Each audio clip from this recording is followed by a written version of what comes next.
Well, in other news this morning, we're getting an update on some empty lot upgrades in North Sioux City damaged by floodwaters back in 2024. Historic flooding during the summer of 24 left many McCook Lake residents without a home. Well, some are rebuilding, others have sold their land. The North Sioux City Commissioners voted to open up a bidding to regrade lots damaged by floodwaters. That regrading is all part of the North Sioux City Flood Property Grading Project. All the lots they plan to grade were purchased by the city back in November of 2025. That's when the city spent nearly $4 million to purchase lots affected by the flood. Regrading will happen on the western part of Northshore Drive between lots 85 and 93.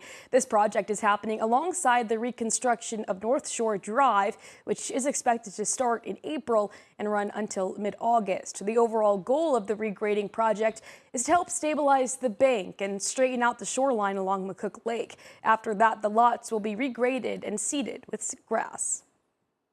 So I think when it's all said and done, it'll look great. It'll actually boost the morale of the community, I think, and that we're finally making some progress. So this will be the real, come fall, people are going to see a lot of progress. Bogan Reef also shared that this is just the first phase of the project. They plan to open bids in June or July for the regrading of land along Penrose Drive. They hope that phase will begin in August. Now, once construction along Northshore Drive is complete.